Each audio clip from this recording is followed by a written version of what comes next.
This is the second part in a 5-part series on OSR Philosophy. Most people think that we roll dice to succeed, to hit a monster, check for traps, or make that persuasion check. But you and I both know that's not why we really roll. Because the stories we tell, the ones we really remember, don't come about by, having everything go according to plan in game. They come from disasters, from fumbles, the critical failures that shattered the party's dignity. The moment the barbarian rolled so bad that he tumbled down a set of dungeon stairs right in to the belly of a gelatinous cube. We don't roll for success. We roll to see what happens next. Success is smooth. It's the thing the dungeon master planned for. You open the lock. Neat. You hit the goblin. Neat. Roll for damage. You read the ancient script without issues. Neat. And the story continues. Regular success does not leave the table bragging. Remember that night I rolled to hit and hit?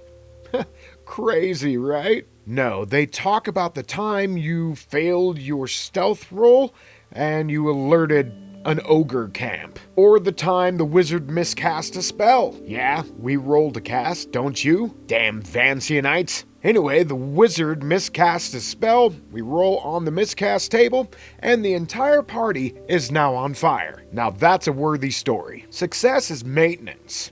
Failure is momentum. When a character fails, something unexpected happens, something nobody planned for. And that's when the story veers off the rails in the best possible way. You fail a stealth roll, now there's a chase. You fail a climb check, and now the party has to rescue you. You fail a persuasion roll, and now that NPC that you were trying to gain the favor of now hates the entire party. You fail a trap check, and your thief's boot is now glued to the ceiling of the dungeon. Failures force creativity. It forces improvisation. It forces the table to engage with the moment instead of coasting down the obvious path. Some people say that failure is bad because it derails the plot. But that's the beauty of RPGs. There's not supposed to be a plot. At least not in an OSR style game. Plots are for novels. They're for movies. What we want at the table is emergent storytelling. And one of the ways that emergent storytelling happens is when things go sideways. Think about the best session that you've ever played. Was it because everyone rolled perfectly that night? Or was it because the dice betrayed you in the funniest way possible? A natural one at the wrong time can reshape an entire campaign. A botched spell can become party lore for years. Failure is the universe improvising, and improvisation is where the magic happens. Modern games, especially 5e, do something interesting. They try to protect you. You get your ability modifier and a proficiency bonus, plus feats and death saves, short rests that patch everything up, long rests that resurrect your dignity after being set on fire. These rules aren't horrible. They're designed to keep the action moving and make everyone feel super heroic. But there's a cost. When failure is softened, the stakes are softened too.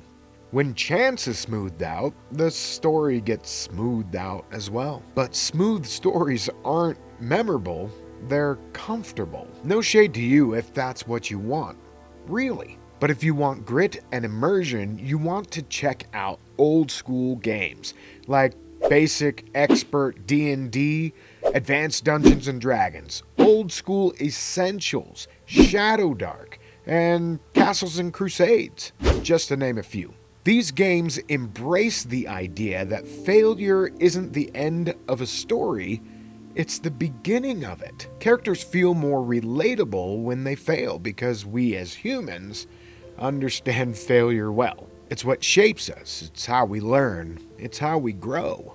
In stories we love, like Star Wars, Luke Skywalker gets stomped by Vader and loses his hand. Harry Potter makes impulsive decisions that complicate situations.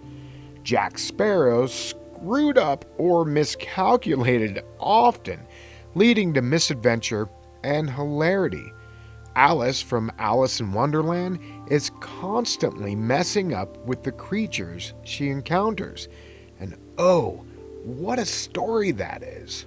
And that's why they're iconic, because quite frankly, perfection is boring. Your characters aren't defined by what they succeed at, they're defined by how they respond to catastrophe. I think there's a life lesson in that in here. So the next time you roll, don't wish for success. Wish for a good story. Wish for the unexpected, the memorable, the ridiculous, the moment that derails everything. And then you can become the table's next legend. We don't roll for success. We roll because we want a story worth telling. Tell me the funniest failure that you or a fellow player had. Tell me about the legend in the comments. If you'd like to help me create more content like this, consider becoming a Patreon member. There you're going to find my products, maps I create, and behind the scenes goodness. As well, those of the red hand tier or above get an Agranak cult patch. Alright everyone, thanks for stopping by Agranak Studios today, and we'll... Alright everyone, thanks for stopping by Agranak Studios today, and we'll see you on the next one. Later.